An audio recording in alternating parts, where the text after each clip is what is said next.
नमस्कार मित्रांनो, मी शिरीष लहाडे. माझ्या यूट्यूब चॅनलवर आपलं स्वागत आहे.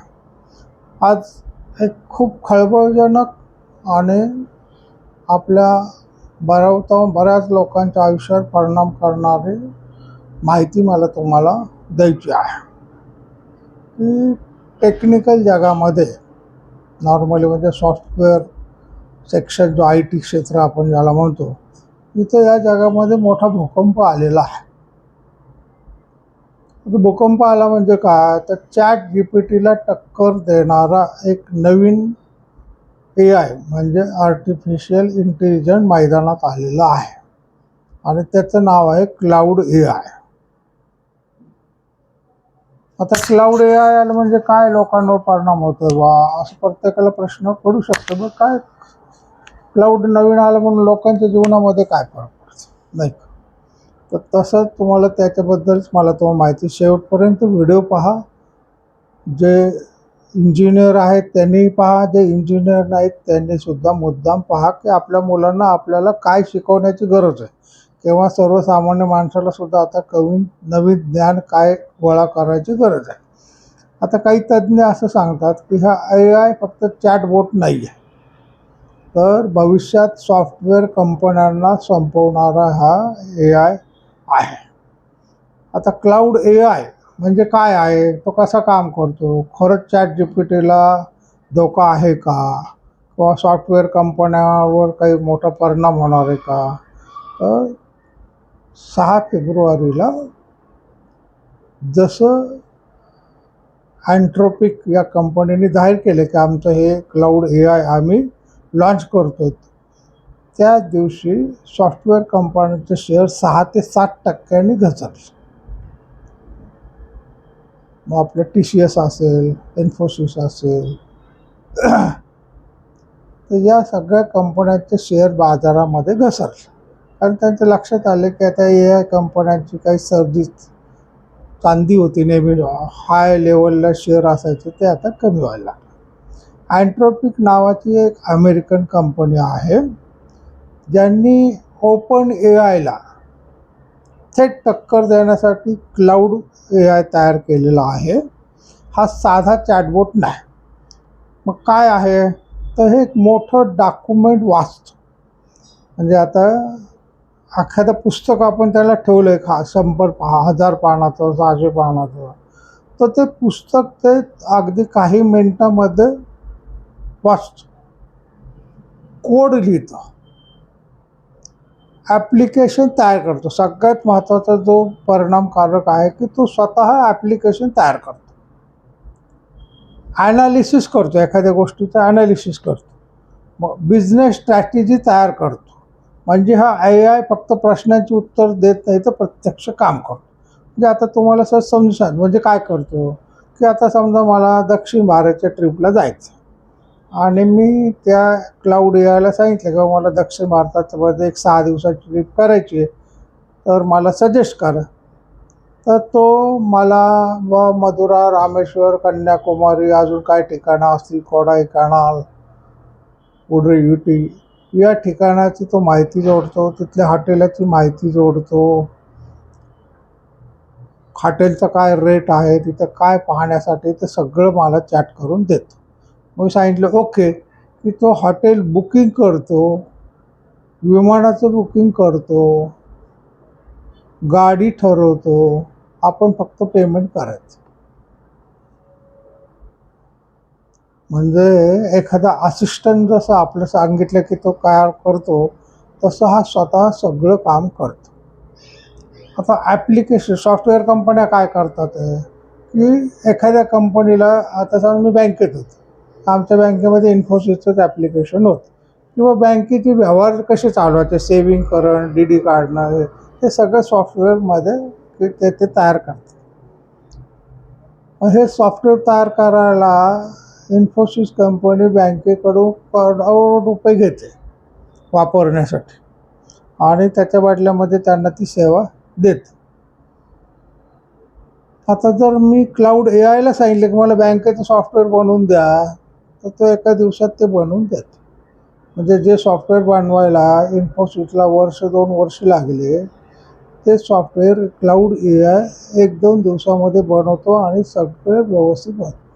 मग जे शेकडो कर्मचारी इन्फोसिसने बनवले, त्यांचे पगार दिले, ते काम क्लाउड AI एकटा करू शकतो.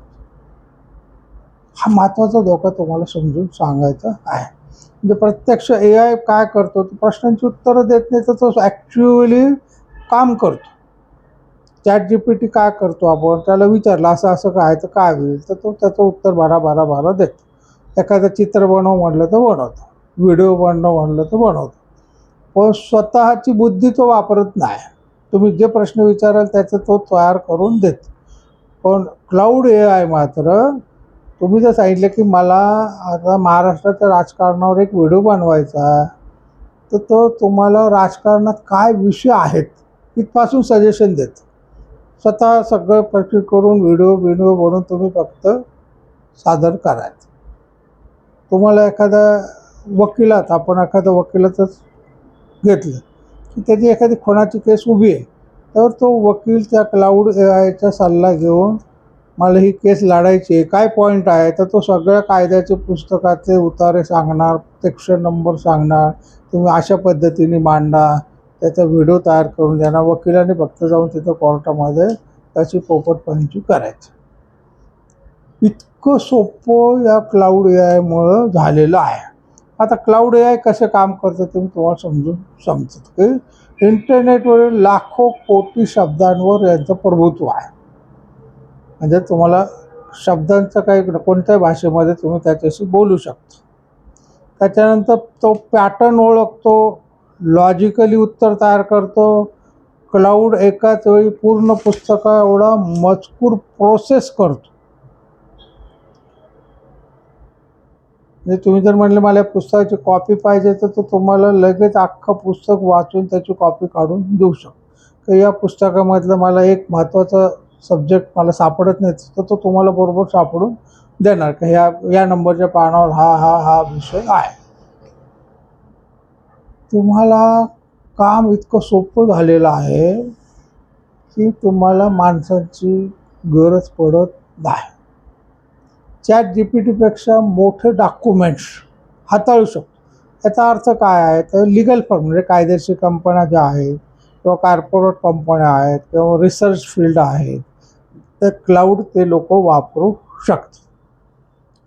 ॲप्लिकेशन क्रिएशन हा सगळ्यात जो महत्त्वाचा धोका या क्लाउड AIमुळे तयार झालेला आहे, त्याच्याबद्दल मी तुम्हाला देतो की त्याच्यामुळं ज्या सॉफ्टवेअर कंपन्या आहेत त्यांची झोप उडालेली आहे.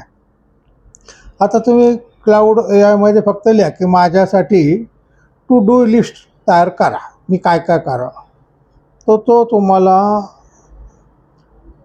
पोर्टेंट तयार करून देतो, लॉजिक लिहितो, कोड जनरेट तयार करतो आणि लाईव्ह प्रिव्ह्यू दाखवतो की तुम्ही काय काय करायला पाहिजे.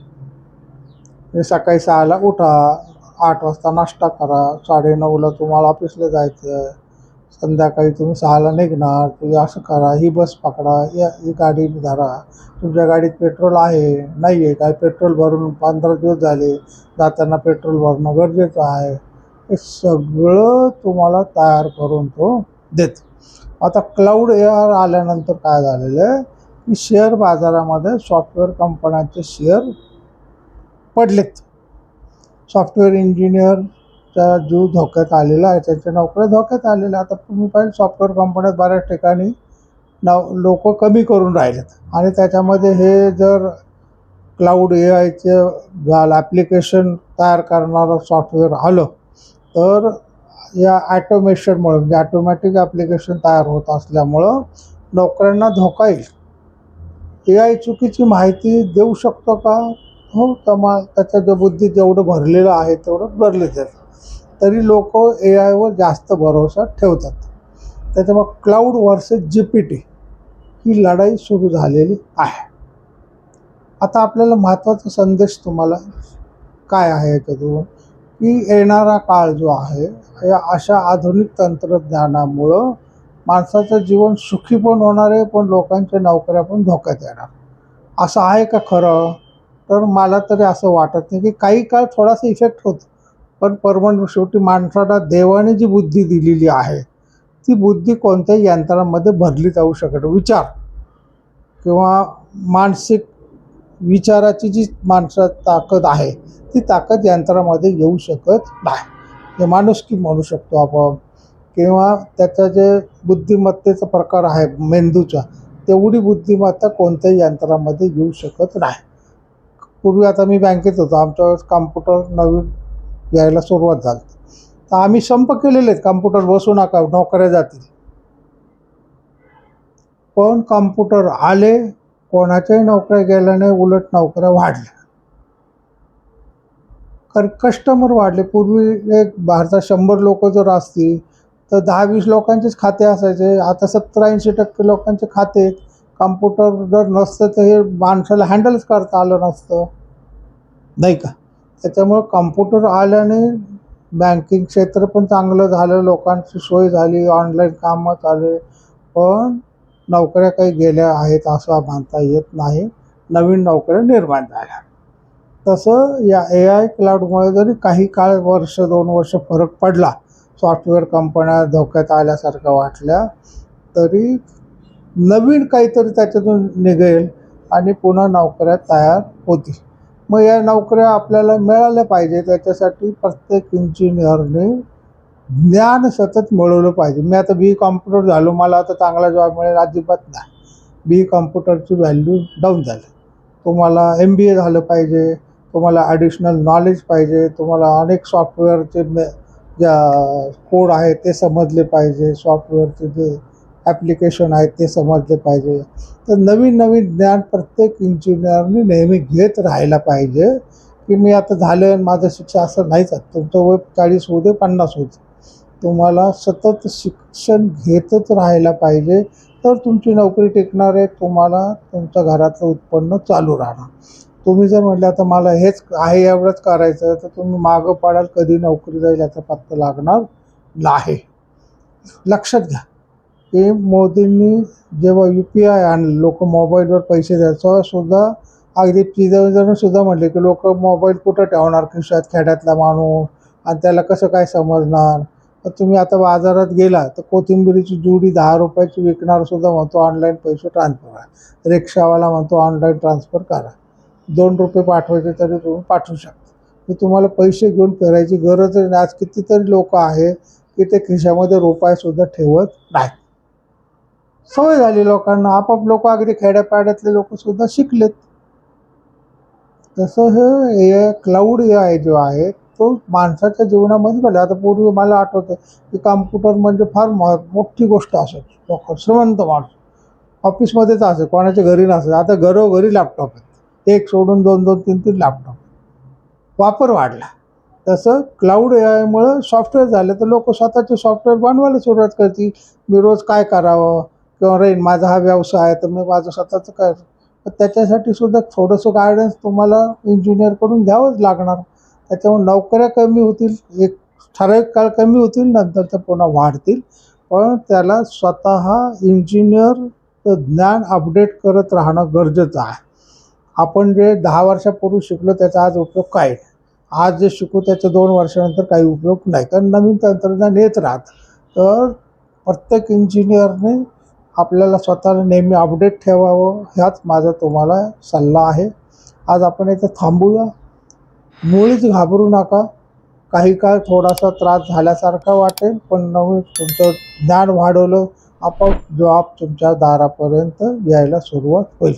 आज आपण इथे थांबूया. माझ्या YouTube चॅनलला सबस्क्राईब करा, लाईक करा, शेअर करा. रामकृष्ण.